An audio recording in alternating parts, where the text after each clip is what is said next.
sempre fui muito fã de bicicleta. Bom, assim, o meu começo na minha carreira esportiva foi nas motos. Então eu comecei muito pequenininho, com 4 anos, eu já fiz a primeira corrida de moto. Então, moto e bike, bom, eu sempre andei com as duas coisas, fiz muito mountain bike quando era menor e tal. E eu quero dizer com isso o ciclismo me ajudou muito a pegar essa questão da consistência e trazer pro rally. Falar, olha, mesmo que você não esteja tão bem naquele dia, vai mais um pouco. Até a Márcia às vezes fala, pô, às vezes você acha que você vai cavando, acha coisa que você não sabia que você tinha e você consegue sair do outro lado. Então isso o ciclismo trouxe pra mim muito, assim. Então, esse poder da consistência e saber que você pode ir mais um pouquinho no rally, eu tento usar isso que veio da bicicleta mesmo. E de se conhecer mesmo, porque tem momentos na bicicleta que você precisa tirar de dentro mesmo, assim, para conseguir atingir aquele número ou chegar numa velocidade específica ou ficar na roda de alguém se você está perdendo. Então, isso tudo eu consigo transferir bastante para dentro do carro. Assim, sabe? Este é o Na Roda do Estema, um podcast sobre bike, estilo de vida, performance e histórias que inspiram. Aqui, a gente compartilha as trajetórias de quem vive e tem paixão por pedalar. Pessoas que transformam o esporte em propósito e inspiração. Gravado no estúdio Estema, onde o esporte e as boas conversas se encontram. Esse episódio do Na Roda do Estema está sendo gravado diretamente dos estúdios Estema, que contam com as soluções da Kingston, nossa patrocinadora oficial de armazenamento. Aqui no estúdio, a gente utiliza o SSD externo de 2 TB da Kingston, que garante velocidade, segurança e confiabilidade para armazenar todo o nosso conteúdo. Se você quiser conhecer os produtos da Kingston, é só apontar o celular para o QR Code que vai aparecer aí na tela para vocês e usar o cupom STEMA10, que você tem 10% de desconto nos produtos Kingston no site da Terabyte Shop. Tem atletas que performam e tem atletas que vivem no limite. E hoje a gente recebe um cara que entrou para a história do esporte brasileiro. Primeiro brasileiro campeão mundial do Double Artus C, que é isso que você vai me explicar, uma das competições mais duras do planeta, que é o Rally Raid, certo? Exatamente. Um esporte onde não existe pista, não existe previsibilidade e onde cada decisão no meio do nada pode custar tudo. Mas o que pouca gente vê é o que sustenta esse nível de performance, porque por trás do rally existe preparo físico, mental e até a bike. Muito bem-vindo, Lucas Moraes. Muito bom te receber aqui. Eu que agradeço, Gi. Muito legal poder participar. Às vezes a gente se cruzava na ciclo e muito legal poder falar de rally também num espaço tão bacana. E sem dúvida, a bike tem me ajudado muito para poder performar no rally e legal poder juntar os dois aqui. Vai me dar uma aula de rally, porque assim, é o que a gente vê, né? Sem dúvida. Na TV, no Instagram, algumas vezes, mas eu não conheço muito. Mas eu já entendi que o rally que você faz é um rally por etapas. Exato. É um campeonato por etapas, que são vários lugares onde você tem uma pontuação. Exatamente, é isso? exatamente. O W2RC, né, como você estava falando no início, ele, talvez a prova mais conhecida da nossa modalidade seja o Dakar, né, que era Paris-Dakar. Era Paris-Dakar, é Então verdade. saía da Champs-Élysées ali, chegava no Senegal, em Dakar, e o evento ele foi se moldando para adaptar com as questões geopolíticas, com as questões de cada país, que infelizmente no norte da África eles começaram a ter problema para passar. Para passar. Então, ele foi se adaptando, ele veio para a América do Sul, ficou aqui, se não me engano, acho que 10 anos, Argentina, Peru, Chile, e hoje acontece na Arábia Saudita. Então, eles tiraram o Paris do nome, ficou só a marca Dakar, e ele é o mais conhecido, talvez, é um pouco como o Tour de France na bicicleta, né? Quase que maior que o ciclismo por si só. Mas o Dakar é uma das etapas. É uma das etapas, exato. Não é um único campeonato Não ali. assim, é claro que se você ganha o Dakar, é como se fosse se o Tour de France seria... Ganhou a última etapa do... Exato, assim, é um negócio muito relevante. E aí, a partir do Dakar, você corre mais 4 etapas ao longo do ano, que formam o Campeonato Mundial. Que aí é igual a Fórmula 1, a gente vai deslocando, então a gente foi para Portugal mês passado, agora tem a Argentina, depois tem Marrocos, tem Abu Dhabi, e assim forma o Campeonato Mundial de Rally. E você ganhou uma etapa do Dakar, não ganhou essa etapa o ano passado? Exato. Que eu vi isso. O ano passado, em 25, eu tive a sorte de ganhar 2 etapas, então foi um momento super especial. Em 24, eu ganhei a minha primeira, o terceiro dia, se não me engano, que eu ganhei, e foi um momento muito especial, porque foi a primeira vez que o brasileiro ganhou uma etapa do Dakar nos carros, né, que é a categoria principal. E o ano passado a gente ganhou 2, e no final culminou com um título mundial. E então foi um ano muito realmente especial pra gente o ano passado. Que legal. E Lucas, como que funciona? Você é por quilômetros? São quilômetros? Você tem que atravessar de um lugar para o outro? Quanto tempo dá em cima dentro do carro isto? Quase em cima do Celina, em cima do nosso banco. Em cima da bike.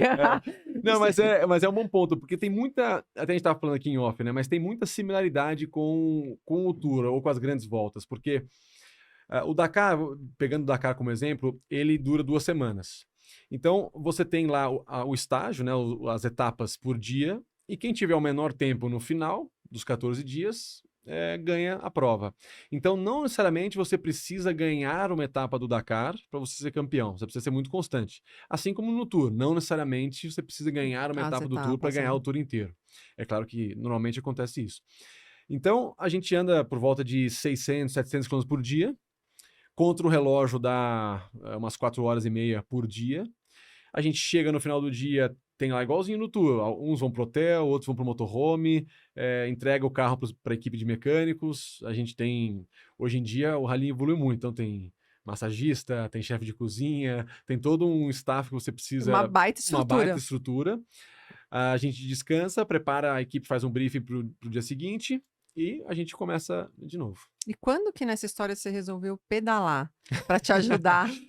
Bom, assim, eu sempre fui muito fã de bicicleta. Bom, assim, o meu começo na minha carreira esportiva foi nas motos. Então, eu comecei muito pequenininho, com 4 anos, eu já fiz minha primeira corrida de moto. Então, moto e bike, bom, eu sempre andei com as duas coisas, fiz muito mountain bike quando era menor e tal. E aí, eu tive um problema no quadril, parecido com o que o Guga teve, quando eu tinha meus 20, 21 anos, e parei de correr profissional de moto. Eu era piloto da Yamaha na época. Uhum. E aí eu fiz uma transição para os carros, que foi um caminho mais natural, vamos dizer assim, porque meu pai também sempre incentivou. Meu pai, ele estava muito relacionado ao Rally dos Sertões aqui no Brasil. Legal. Ele ajudou muito a construir a marca, ficou na frente do evento por 20 anos. Então a gente tinha o Rally muito próximo. E aí eu fiz essa transição para os carros. E também sempre acompanhei bicicleta. Acompanhei a época do Armstrong, do Lance, né, no Tour. Aí parei um pouco de assistir depois. E aí na pandemia, em 2020 ali, veio de novo assim, eu tava no interior, bicicleta é legal. Isoladão ali. E também foi o Tour que o Pogacar ganhou daquele time trial do Roglic no último dia, né? Foi, no último dia que ele ficou sem a camisa o Tour inteiro, no último dia ele pegou. Exatamente. E eu não conhecia, pra ser bem sincero, o Pogacar nem o Roglic. E eu falei, caramba, meu, que legal, né? Foi muito emocionante ali. E a partir dali, da pandemia, eu me conectei de novo com a bicicleta e comecei a fazer alguns treinos mais sérios, vamos dizer assim, para me ajudar no rally. E como que a bike te ajuda na preparação? Então, muito, porque eu vejo vários pilotos praticando ciclismo, né? O ciclismo é muito bom pelo menos para mim, assim, porque como também precisa de longa duração, você faz sua cabeça ficar ali muito, muito tempo concentrado também, né? Quando você está treinando e tudo mais. Então, fora que, é claro que dentro do carro a gente não precisa ter um aeróbio super potente como na bicicleta, mas quanto mais bem preparado você tiver, melhor você vai ficar nessas 4 horas e meia dentro do carro. E eu comecei a ver como eu fui melhorando na bicicleta, claro, no nível super baixo amador, mas que me ajudou também a performar no carro. E aí eu conheci... Melhorou seu condicionamento? Melhorou. Sua performance dentro do carro, depois da bike? Total. E o bom da bike é que eu sempre gostei muito de correr a pé, mas a bike não tem o impacto. Então, como tem a prótese, isso me ajudou muito a poder fazer um aeróbio bem feito de longa duração. Uhum. Então, essa conexão foi muito importante para mim. E claro, a comunidade do ciclismo é muito legal. Eu fui aprendendo a navegar nesse meio, conheci a Mati, o Gabriel, e hoje eu treino com eles, são pessoas incríveis. E então eu me divirto muito podendo fazer parte desse grupo, sabe? E aí você vai lá na ciclovia, faz um treino de 1h30, 2 horas e tá feito. Eu tenho lá a planilha. Você faz os longões também? Faço. De sábado eu tento fazer meus longões, que às vezes eu vou pro interior e dá pra fazer mais. Mas eu treino muito na Ciclo mesmo. Aqui em São Paulo, acho que é o melhor lugar pra ir. De novo, eu tenho que me policiar um pouco, porque, infelizmente, a gente vive numa cidade que é meio rude com a bicicleta, né? Então, eu tenho que tentar correr o menos risco, porque meu esporte é outro. Então, eu uso a Ciclo ali, tento ir num horário um pouco mais tranquilo também, porque às vezes tem pelotões bem agressivos. Então, eu tento fazer esse mix aí de segurança e aproveitar a Ciclo para treinar. Terça e quinta é complicado, né? A galera...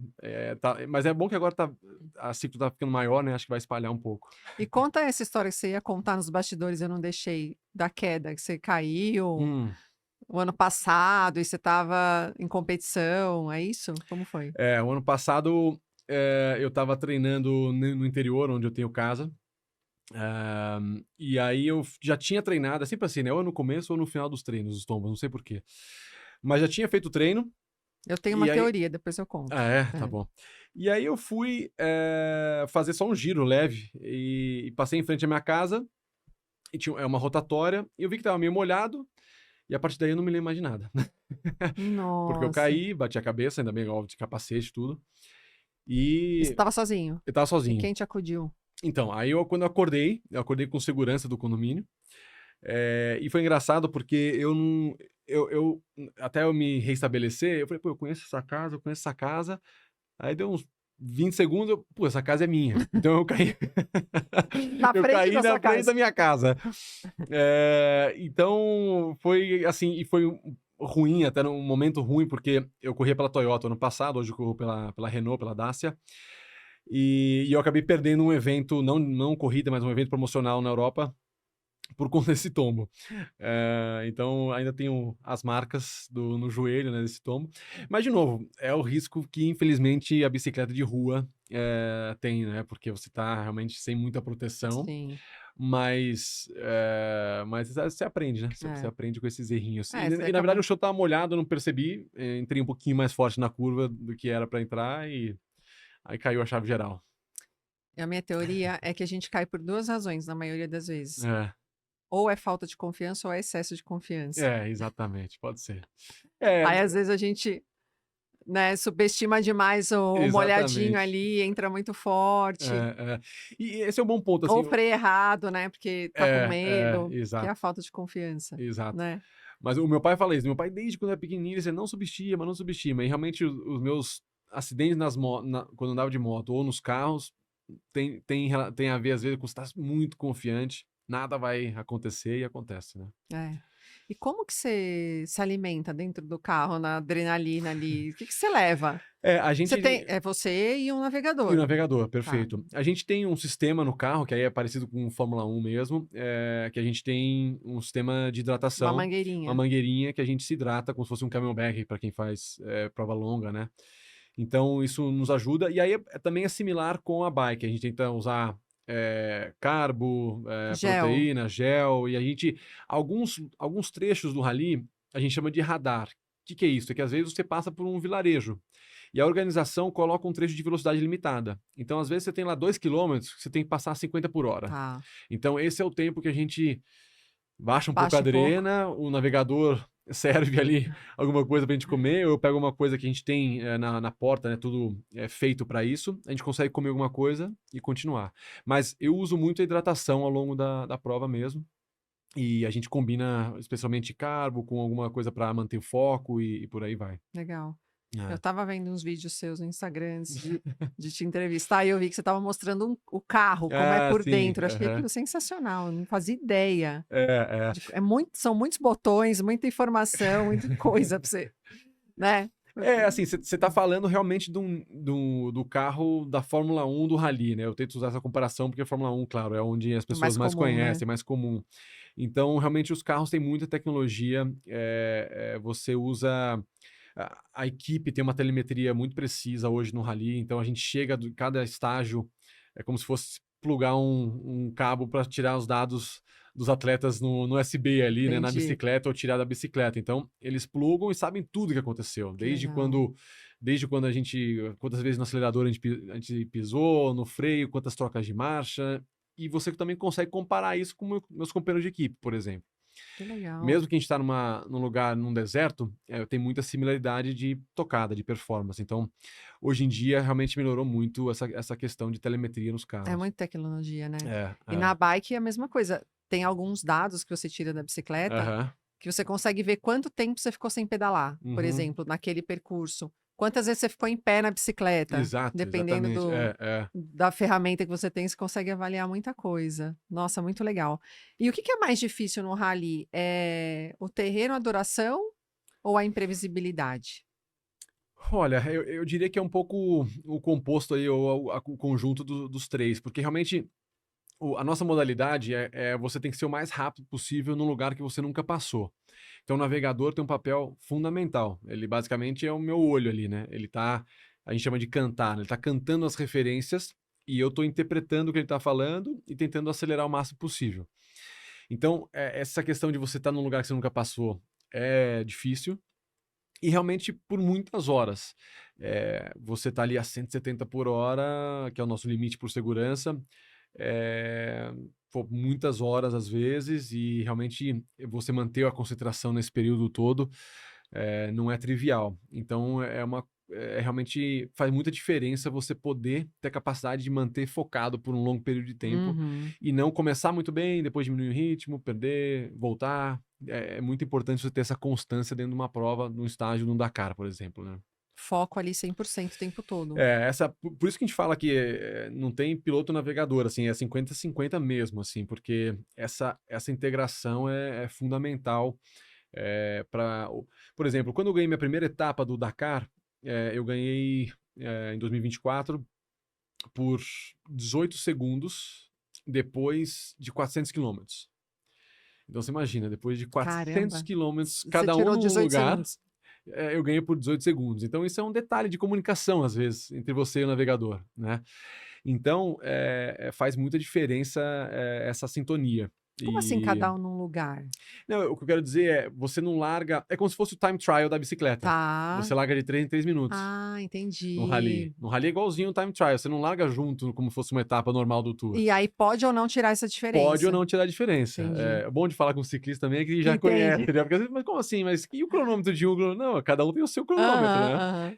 Então, como larga de 3 em 3 minutos, eu não vi esse piloto que chegou em segundo, porque eu só tirei 19 segundos dele, vamos dizer assim. Entendi. Então, é muito maluco. Você sem ver, né, o seu concorrente, a gente, depois de 400 quilômetros, chegou muito próximo, né? Caramba, que É. legal. Eh, Já perguntei isso, quanto a performance depende dessa dupla, você já falou que é 50-50. Aham, aham. Você já assim, como que você lida com medo? Porque eu imagino, assim, na bike, eu sou ciclista há quase 20 anos e eu não posso dizer que eu não tenho medo. Sim, sem dúvida. Eu tenho medo em algumas situações, eu seguro um pouco, tem dias que eu tô mais confiante, tem dias que eu tô menos confiante. Você também é assim? É, Até hoje? sim, não, com certeza. Eu acredito que talvez a gente tenha essa carreira mais longeva, vamos dizer assim, porque o medo eu acho que é importante. Se você não tem medo, é porque alguma coisa não tá certa, vamos dizer assim. Tem um problema, Tem um né? problema. Eu acho que o medo te faz pensar melhor, preparar melhor. Talvez você não pode ter pânico, né? Aí você fica meio imóvel, assim, mas eu acho que o medo é importante para te fazer, pô, será que eu não treino mais um pouquinho, ou não preparo mais um pouquinho? Então, eu tento lidar dessa maneira, assim, quando você vai encarar um Dakar ou mesmo etapas de Mundial, é claro que você está no risco, a gente sabe que é um esporte relativamente perigoso, e então eu tento usar isso como insumo para me preparar. Uhum. Essa é a verdade. E eu acho que é importante ter um pouco o pé no chão, saber que você está correndo risco todo o tempo na hora que você está ou na bike ou dentro do carro de rally, né? Ô Lucas, e como você se prepara? Porque na bike a gente tem exercícios de técnica, a Aham, gente aham. faz o pêndulo. condicionamento físico eu já entendi que é fora, né? Mas e a técnica? E o domínio do carro? Como que você vai passar numa situação assim de um terreno mais irregular? Como você treina isso? Uma coisa que eu gosto muito da bike, que eu gostei muito da bike, é porque você tem dados muito fácil hoje em dia, né, de acesso. E dados fisiológicos, né? Então você vê ali que como você é a máquina na moto, né? Ou na bike. Então é legal ter o motor ali, né? Então é legal você ver, pô, melhorei um pouco aqui, melhorei os watts ali e tal. Então isso da bike é uma coisa que me chamou muita atenção de como é legal ter esses dados rápido para poder, com os dados, você te ajudar a evoluir, né? Nos carros, no rally, a gente tem testes ao longo do ano que a equipe prepara. Como eu falei, hoje eu corro pela Renault, né, que eles usam a marca Dacia no rally. E a equipe fica na Inglaterra, então tem testes ao longo do ano, especialmente antes do Dakar, que a gente faz testes e a gente treina muitas coisas de técnica mesmo para evoluir e evoluir o carro. Porque a gente precisa... O setup do carro é muito importante. Às vezes a gente anda em duna, então é uma condição, às vezes anda em estradas de fazenda, é outra condição de setup de suspensão, de motor e por aí vai. E quando eu não estou na Europa, aqui no Brasil eu tento, aí não com um carro, mas a gente tem alguns simuladores que também ajudam, legal. especialmente a navegação. Então o simulador me ajuda a manter essa parte mais afinada. Como se fosse o rolo da bicicleta. Exato. Como se fosse o Zwift ali, né? O Zwift. E então você tem um pouco dos dois, e claro, eu tenho nesse lugar no interior, a gente anda de UTV, às vezes, não sei se o UTV. Então o UTV ajuda, é como se fosse o kart do rally para você chegar na categoria principal. Então também me ajuda bastante a manter o braço aquecido nesse tempo entre corridas, né? E as corridas, elas acontecem com quanto tempo, quanto intervalo, assim? Quanto de intervalo entre uma etapa e outra? Normalmente é coisa de 3 semanas ou um mês no primeiro semestre. E aí a gente chama de Summer Break. Aí tem junto com a Fórmula 1, junto com o Endurance, para todo mundo, ali de julho a agosto. São 2 meses bem tranquilos e a gente usa muito para testar, já preparar para o Dakar do ano seguinte. Porque o Dakar é sempre no Réveillon. Como ele saía da Champs-Élysées de Paris, então o Dakar normalmente começa dia 1º ou dia 2 mesmo. Então a gente tem que estar na Arábia Saudita dia 30 de dezembro. Você nem comemora nem a virada. Normalmente dormindo já, porque tem corrida no dia seguinte. Então a gente usa esse período para fazer alguns testes já para o Dakar. E aí no segundo semestre é mais tranquilo. A gente tem a corrida do Marrocos e a última em Abu Dhabi. E nesse meio começa muita preparação para o Dakar. Então funciona basicamente isso. 3 provas no primeiro semestre, depois 2 no final e entre vários testes em preparação para o Dakar. Muito bom. Você treina com potência ou você treina só com frequência cardíaca? Não, eu treino com potência. No momento eu estou sem, que eu estou com uma bicicleta nova e aí eu não estou sem potência. E tá sendo bom também, porque às vezes fica tão na noia assim, né? Mas eu sempre treinei com potência. O Gabriel lá da Mate, ele pede potência também, exige muito da para gente. analisar é melhor, né? E você nunca pensou em fazer uma prova de ciclismo? Ou você já tem fiz provas demais? Qual? Eu fiz o Giro o ano passado. O Giro lá em Campos. Lá em Campos. Foi muito legal. Qual você fez? Eu fiz o longa, o maior, do Paiol. O Paiol. Putz, Paiol eu sofri, mas eu posso falar que a campista foi pior que o Paiol. Todo mundo fala isso. Todo mundo, né? Todo mundo, Lucas. E eu até cheguei bem no final do Paiol, falei, pô, cheguei bem aqui no final. Aí depois na campista, putz, sofri muito. É que o Paiol, ele te quebra tanto, que a hora que você chega na campista já não tem mais nada. Não, eu vi que no final da campista eu tava querendo ter câmbio, eu falei, aí eu consegui lá devagarinho, mas sofri, viu? Provinha dura. Não, ela é dura mesmo. O ano passado eu fiz o médio, que não tem o Paiol. Esse ano eu resolvi me inscrever pro longo, sei lá, num surto. E agora, né? Quando vai ser 17 de maio. Putz, eu vou estar no Mundial. Senão eu queria fazer de novo. É muito legal. É legal mesmo. E dentro do rally, tem o copiloto, que é você é o piloto, copiloto, e tem como você falou, toda uma outra estrutura por trás, né? Os mecânicos, a massagista, nutricionista, enfim, tem toda uma equipe multidisciplinar, vamos dizer assim. Isso é muito parecido com o ciclismo, né? Também. E o quanto de cada um você atribui, assim, a importância do resultado? Se uma coisa estiver um pouquinho desajustada, pode dar tudo errado ou não tem como compensar e administrar isso ao longo das etapas que você tem?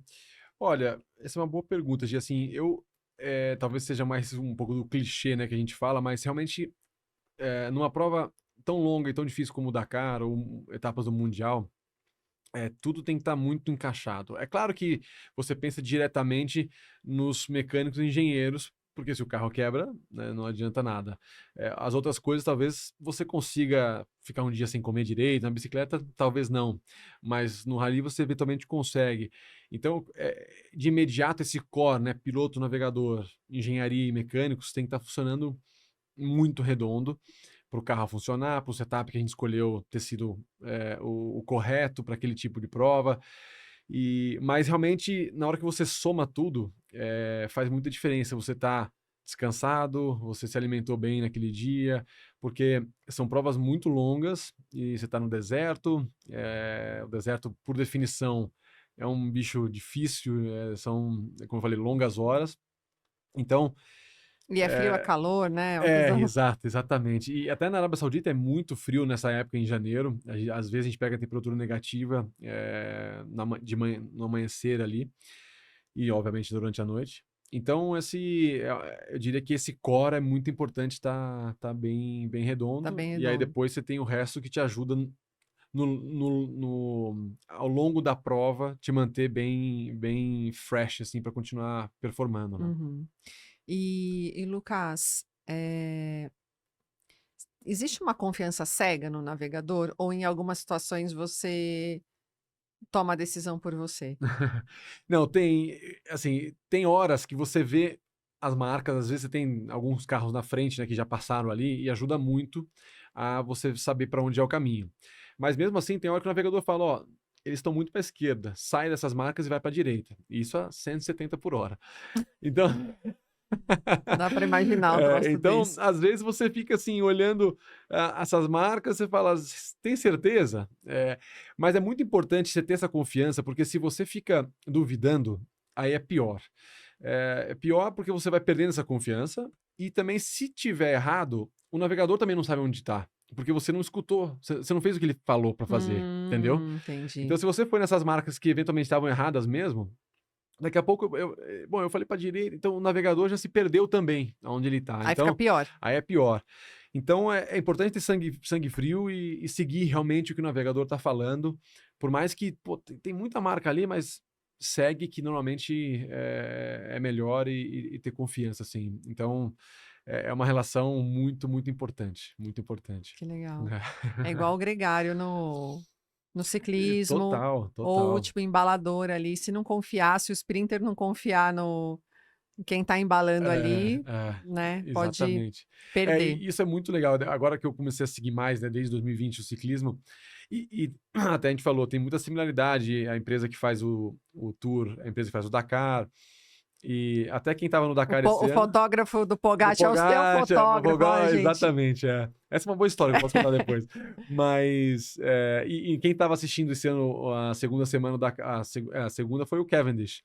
Que legal. E a gente acabou ficando super amigo, e ele falou, pô, Lucas, eu tô gostando muito mais disso aqui, porque quando eu tava profissional, o ciclismo chegou num nível que eu tinha que pesar minha comida, eu não queria pesar minha comida. Então, é legal ver esses caras, né, esses ícones do ciclismo, também como é um esporte que precisa de muita dedicação, assim como o rally, e nesse nível que a gente tá falando, né? Então é muito legal. Conta a história do Pogacar. O fotógrafo é o seguinte, nesse tour de 2020, aliás, não, foi em 2021 daí, eu comecei a acompanhar o tour de novo, e comecei a seguir alguns fotógrafos, porque eu achei super legal acompanhar o tour através dos fotógrafos que estão lá. E passou 2, 3 semanas após o tour, e um fotógrafo me mandou uma mensagem no Instagram e falou, olha, eu amo motorsports, e seria muito legal, no meu tempo entre as provas do ciclismo, fazer alguma prova de motorsport, de carro e tal. Eu falei, tá bom. E aí eu fui ver, caramba, foto do Pogacar, se não me engano, é o cara que ganhou no Tour, que até então era só o melhor do mundo, só né? agora a gente sabe, né? E aí eu falei, não, eu tenho uma prova na Europa agora em outubro, acho que isso era em agosto mesmo, 2, 3 semanas depois do Tour. E a gente beleza, o cara é da Eslovênia também. Eu falei, caramba, meu, não conheço. O cara mandou uma mensagem out of the blue. E foi muito legal, e foi engraçado porque ele chegou lá na corrida e a gente foi pro shakedown, que a gente chama, que é um treino preparatório para a prova. E eu perguntei para ele, meu, o que você acha comparado com outros carros da minha tocada? Aí ele falou, não, você foi o que passou mais rápido. Aí eu falei, esse cara, eu tava no Mundial, né? Eu falei, esse cara não entende nada de carro mesmo. E realmente a telemetria tinha mostrado que eu tinha sido mais rápido. Mais rápido. Aí eu falei, pô, legal. E aí começou uma amizade super bacana, ele chama Alan, e já veio pro Brasil, já tirou foto daqui também. E o ano passado a gente fizemos uma foto juntos, eu e o Pogacar, que ele tirou. Que legal. E lá no Tour, então é uma história que eu, enfim, nunca imaginei, e hoje é um cara que faz parte, me acompanha em todas as etapas do Mundial, e ama também o ciclismo e o rally. Que legal. E o Kevin, ele quer pilotar ou ele só quer assistir? O Kevin diz. Ele quer, eu senti que ele quer fazer um Dakar, viu? Quer se aventurar ali. Eu acho que eu até botei pilha nele na hora. Eu falei, pô, você tem que vir pra cá também, correu aqui e tal. E acho que ele tá curtindo a ideia. Como eu falei, é a mesma organizadora, né? Então, o CEO da STO, que faz o Tour e o Dakar, tá muito próximo. Então, é bem legal. Lucas, e quem tá ouvindo aqui, por exemplo, eu já fiquei com vontade de pilotar um carro desse. Quer começar a pilotar? O que tem que fazer? Quais são os passos, assim, desde o início? Tem que começar muito cedo, igual o ciclismo? Ou pode começar com uma idade, assim, um pouco mais avançada? Como que funciona? Começar cedo, claro que ajuda, mas não é um fator determinante, assim. Eu acho que isso é uma vantagem que o ciclismo tem, que é muito legal. Que você, literalmente, tem uma bicicleta e sai de casa pedalando. Você consegue treinar. O rally não é tão simples. Mas, de qualquer forma, você tem lugares aqui em São Paulo que você pode alugar UTVs, por exemplo, para andar. Tem que começar no TV. Assim, o UTV, você tem outras categorias. Por exemplo, a Mitsubishi tem um campeonato chamado Mitsubishi Cup, que é uma categoria, é um campeonato, obviamente, só de Mitsubishi, que são carros mais tranquilos de você começar. É como se fosse você começar na Fórmula 3 e não na Fórmula 1. Né? Tá. Você tem o passo a passo. Então, a Mitsubishi Cup é uma baita porta de entrada. Você tem equipes que te ajudam com tudo. Você não precisa ter o carro. Então, eles te fornecem o carro, o equipamento. A gente chama de sit and drive. Tá. Você chega lá como um piloto, um gentleman driver, uma lady driver, e você consegue ir lá e fazer a sua prova. Então, você tem esse tipo de campeonato e os UTVs que realmente é uma categoria de mais acesso, vamos dizer assim. Você tem provas menores que não são tão grandes, provas de 30 km, 50 km, para você entender.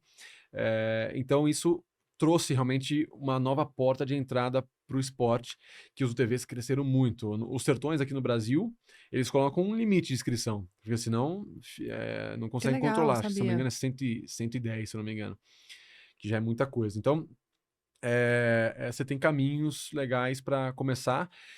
E o que eu sempre falo, não subestime no navegador. É muito importante ter navegador bom, investir nisso para quem quer começar e disputar. E o navegador também te ensina muito. Você pega um navegador experiente, te ajuda muito a cortar alguns caminhos. Quanto tempo você vai com o seu? Então, aqui no Brasil, eu corro com o Kaique, que até é um ciclista também, que ele também pedala? também pedala um monte, tá viciadaço na bicicleta, e ele tá treinando bastante. Eu acho que ele treina com a Érica Soares, se não me engano. Com a Érica? Que legal. Então, com ele, eu tô desde... Nossa, a gente ganhou os Sertões juntos, brasileiros juntos, acho que tem mais de 12 anos que a gente corre junto. E no Mundial, que é uma navegação um pouco diferente, aí eu corro com... Esse é meu primeiro ano com ele, chama Denis, que ele é alemão. Então é um pouco diferente. E aí? Você tem que falar alemão ou ele... Não, ainda bem que os dois falam inglês. Ali um pouco e aí se ajuda. Mas isso também é importante, assim, porque o dialeto que a gente chama dentro do rally, dentro do carro, é muito importante. Porque se ele fala e eu fico, o quê? Já acabou, já errou. Já perdeu tempo. Ou errou ou perdeu tempo. Então tem que ter muita, como eu falei no começo, muita afinidade e ser muito direto no que ele tá falando e eu entendendo, né? E vocês treinam isso também ou é na prova? Treina. No simulador? O simulador às vezes a gente consegue fazer, mas entre provas a gente assiste a nossa onboard E a gente fala, ó, isso poderia ter se falado diferente, isso poderia ser melhor. Então a gente se ajusta em cima da onboard, não necessariamente na prática, em um treino, né? Uhum. Até porque, assim como tem na Fórmula 1, quando começa o campeonato, é só basicamente corrida. Você tem poucos testes. Os testes são muito antes, né? Na pré-temporada. Então, tem essa dificuldade. Então, a gente usa muito onboard para validar esses dialetos que a gente usa dentro do carro. Entendi. O ciclismo ele te ajudou a você aprender a sofrer melhor, sofrer mais, aumentar o seu limiar de dor? Porque, assim, tudo bem que a perna, no caso do carro, não é o motor, mas você deve sofrer ali dentro, né? Porque você deve sofrer com várias situações. O balanço do carro, você Aham. tem que estabilizar o corpo de alguma forma, o seu batimento deve ficar mais alto, provavelmente. Você deve passar frio, passar calor, passar fome, passar sede. Como que você Uhum. administra? Ou o ciclismo te ajudou a administrar isso melhor? Assim, o que eu diria que o ciclismo mais me ajudou até hoje é dar a devida importância para a consistência.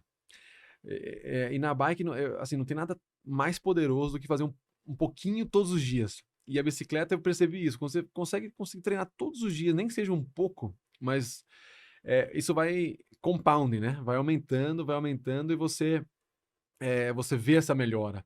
E o que eu quero dizer com isso o ciclismo me ajudou muito a pegar essa questão da consistência e trazer para o rally. Falar, olha, mesmo que você não esteja tão bem naquele dia, vai mais um pouco.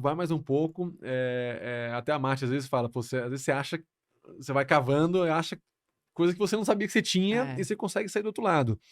Então isso o ciclismo trouxe para mim muito, assim.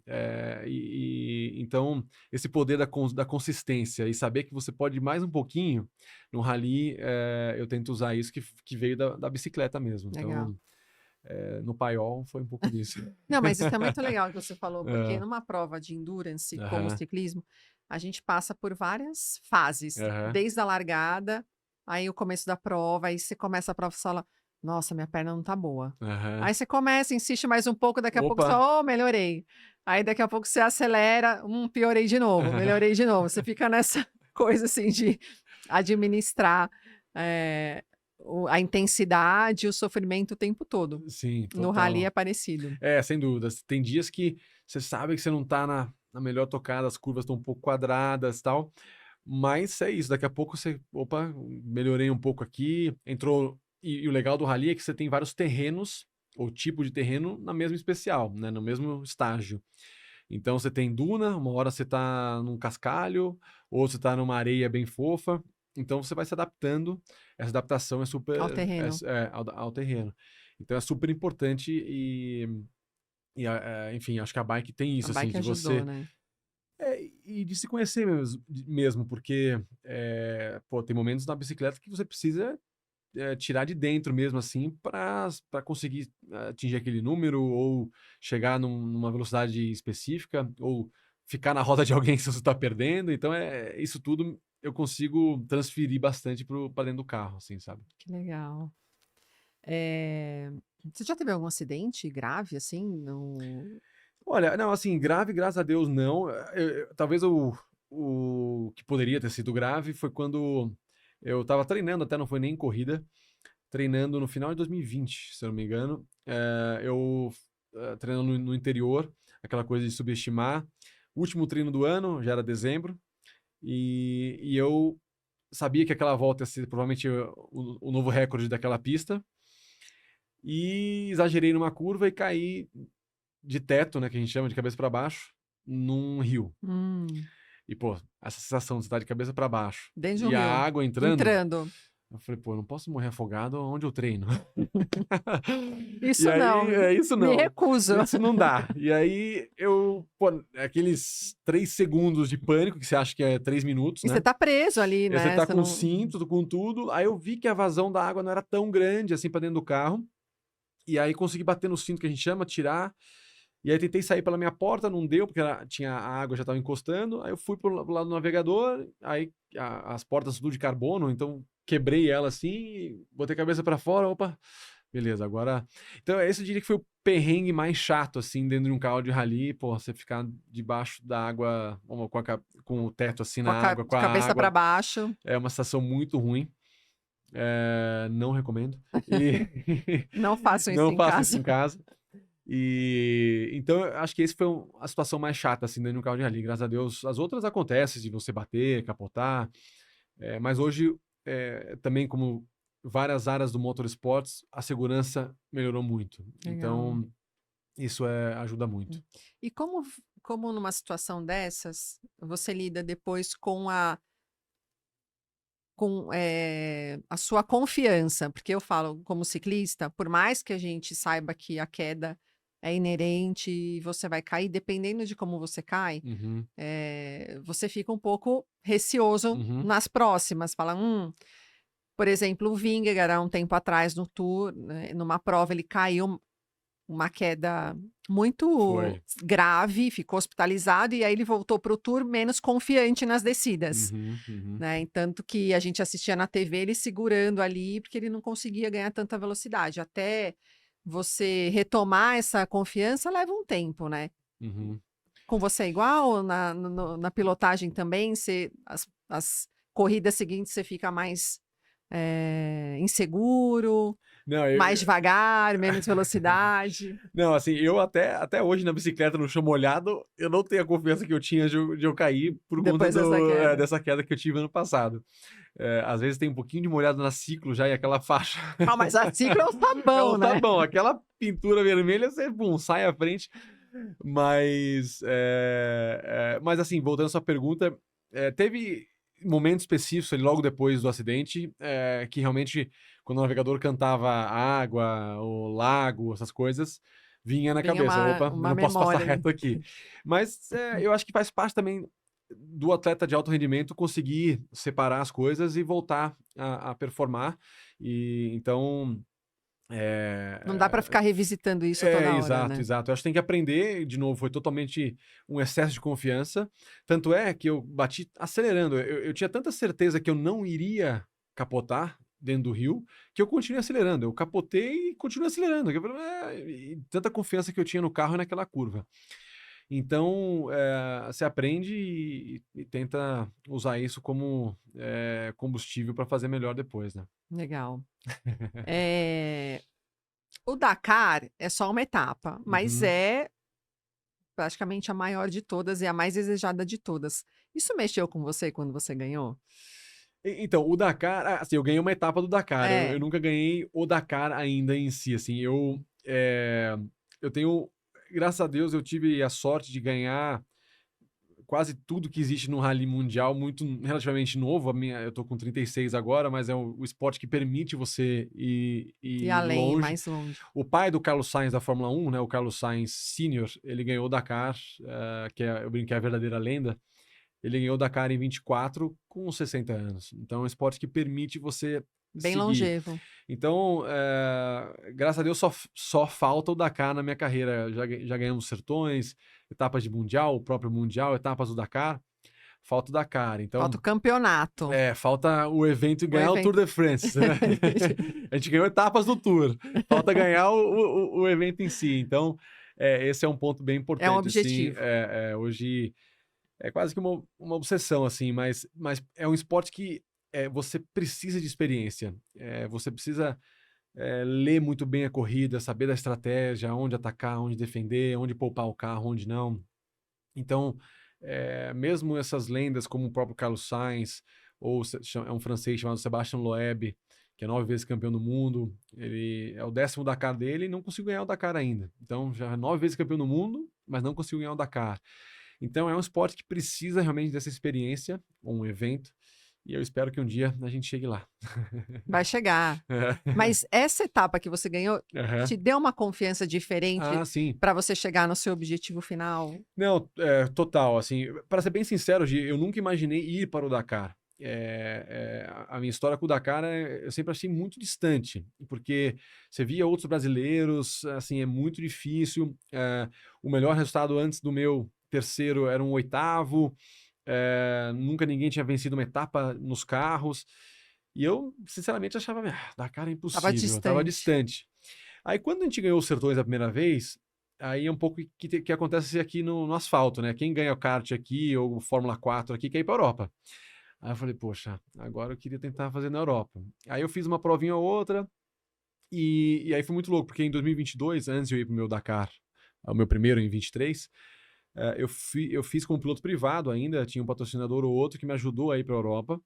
Eu fui muito bem numa das etapas do Mundial, e na sequência a Red Bull entrou em contato. Ele falou, olha, pô, a gente gostou muito da sua performance, papapá, você tem o perfil de atleta, mas seria legal você ir pro Dakar, em 23. E eu falei, caramba, isso já era em outubro, Dakar era em janeiro de 23. Nossa, pressão, né? Então eu fiquei, caramba, isso é uma coisa muito nova e eu não imaginava. E aí, pô, quando você vai pro Dakar pela primeira vez, e a gente acabou fazendo o terceiro, né? Aí você fica, caramba, agora eu preciso ganhar uma vez esse evento. Então, enfim, é um evento muito especial e muito difícil também ao mesmo tempo, né? Nossa, acredito. O que mudou na sua cabeça depois de ser campeão mundial? Olha, primeiro é uma honra muito grande poder representar o Brasil num esporte que ainda é nichado no Brasil, né? Que a gente vai tentando com esses resultados. A gente brinca, o brasileiro gosta de quem ganha, né? Isso é verdade. E tem que ser mesmo, né? Foi segundo, já não serve muito, Ninguém vai não. torcer para quem fica em sexto, quinto, então tem que tentar continuar ganhando. E eu acho que me deu muita motivação para legal. É um pouco do que eu falei. Agora, todas as caixinhas estão checked, falta o Dakar. E me deu muita bagagem, experiência e confiança mesmo de eu posso estar aqui no meio dos melhores do mundo. Eu posso vencer, né? Eu posso vencer. Foi uma disputa até o último quilômetro, literalmente, com o Nasser, que é do Qatar, uma lenda, já ganhou 6 vezes o Dakar. Então, realmente, me deu mais confiança, mas, claro, eu sei que eu preciso de mais tempo no Dakar, mais experiência, mas, ao mesmo tempo, como eu falei, uma honra poder representar o Brasil nesse nível que é muito legal. A gente agradece. É, Vamos lá.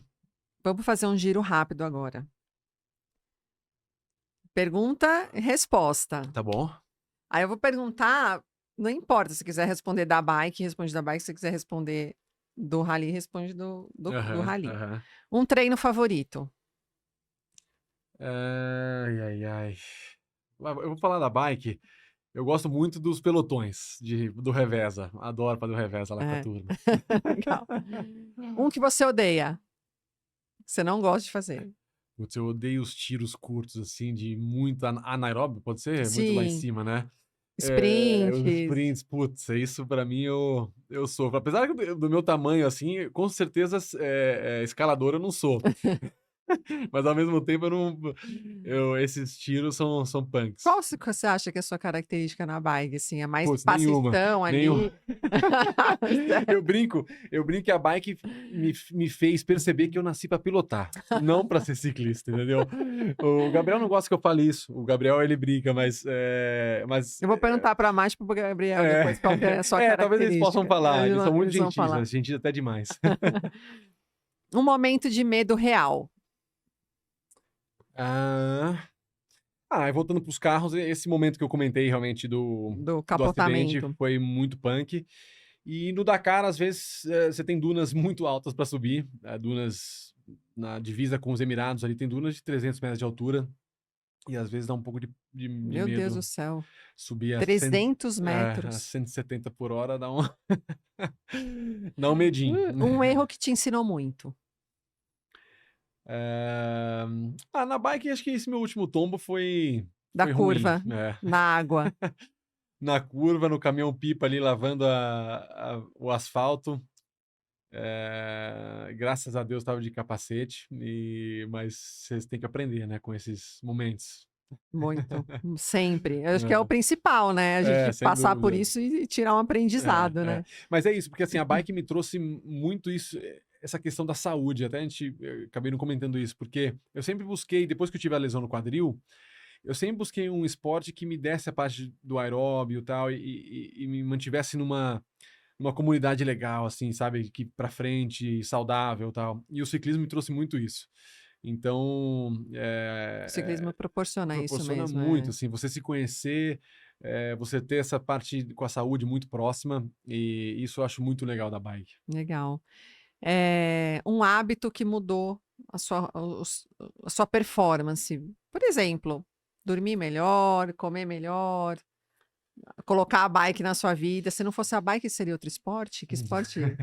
Essa é uma boa pergunta. Sem a bike, seria mais difícil, assim, porque a bike realmente hoje ela consegue cumprir um papel muito importante para mim como atleta mesmo, né? Então, eu acho que a bike foi um salto bem legal, assim, que eu achei, como eu falei, desde a pandemia até agora, que foi muito importante para minha carreira. Subir um degrau ali. Então, total. E, de novo, para questão da saúde, que eu acho muito importante, né? Uma verdade sobre a alta performance que poucos entendem. Olha, tem esses memes de rede social que eu gosto, que é todo mundo quer gelo, mas ninguém quer encher a forminha, né? Ah, isso é verdade.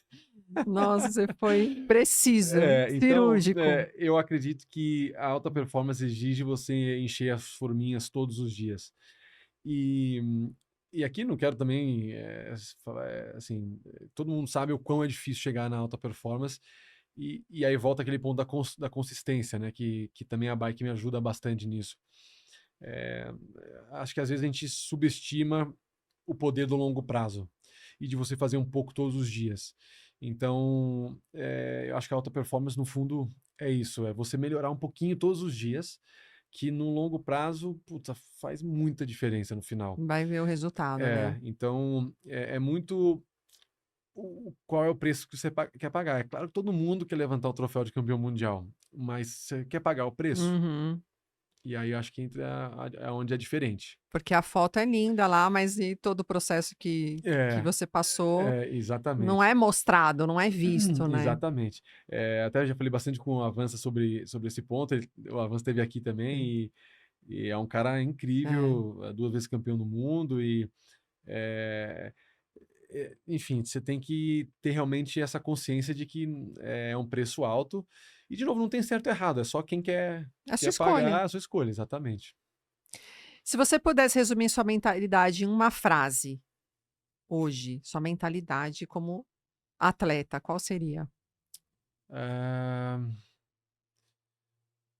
olha, eu acho que eu sou um cara hoje meio obcecado, assim, pelo Dakar especialmente, né? Como eu falei, graças a Deus a gente conseguiu vencer muitas coisas e aí falta o Dakar e é onde o meu foco hoje tá, assim, obviamente tentar defender o título mundial esse ano, o campeonato tá rolando, e já me preparando muito pro Dakar do ano que vem, E como assim. tá o campeonato? Eu Tá tô em quarto agora no campeonato, teve o legal. Dakar e Portugal. O Dakar cometi alguns erros, a gente terminou em sétimo na geral. E agora em Portugal a gente ganhou 2 dias dos 5, né? Tirando o Dakar, todas as outras etapas são 5 dias. Como se Tá. fosse 5 estágios do Tour ali. O Dakar que tem mais. Tem mais, são 14. E as outras etapas são 5. Então, dessas 5 em Portugal a gente ganhou 2 e eu fiz quarto na geral. Tô em quarto no campeonato, então tem um catch-up para fazer agora nessas próximas 3, mas tá legal, tá bem disputado. Legal, vamos torcer, hein? Qual que é A a sua próxima viagem? é agora em maio para Argentina, a terceira etapa do Campeonato Mundial. E a Enfim, Argentina são 5 dias também. 5 dias, 5 dias. A Argentina é muito legal, porque lá, como o Dakar ficou muitos anos, tem muita cultura do rally, então as pessoas amam, elas vão para as etapas, é como no Tour, né? Você vê às vezes corredores de pessoas na lateral das provas, então é muito bacana correr na Argentina. E as etapas tem bastante gente assistindo, geralmente? As etapas, por exemplo, Porque eu vi várias fotos dando autógrafo, a sim, presença do público ali. você pega etapas como Argentina, Portugal e até Marrocos mesmo, que já tem uma cultura grande, são 3 etapas que normalmente dá muito público. O Dakar, na largada, dá sempre bastante, na Arábia Saudita. Aí depois, quando a gente vai pro deserto, Aí naturalmente tem menos. Apesar que tem. Inclusive, esse ano foi muito legal que eu vi pela primeira vez bandeira do Brasil no meio do deserto. Do nada apareceu a bandeira do Brasil. Brasileiro tá em todo lugar mesmo, tá né? em tudo, tá no deserto da Arábia Saudita. Então, foi bem legal. Mas essas 3, especialmente Argentina e Portugal, tem muita gente acompanhando. É bem legal. Ai, que demais. Lucas, eu adorei te receber aqui. Eu que agradeço. Conhecer um pouco da sua história, conhecer um pouco do esporte, que a gente só ouve falar ali, mas não tem muito contato. E saber que o ciclismo te ajuda, né, no seu desempenho no rally. Então, muito obrigada por ter vindo. Não, eu que agradeço. E obrigado pela oportunidade de falar de rally num espaço tão legal. Parabéns pelo trabalho. E como eu falei, são dois esportes muito similares, tem muita Muito. semelhança. E realmente, para mim, é realmente um privilégio poder participar dessa comunidade que é tão legal como o ciclismo. Legal.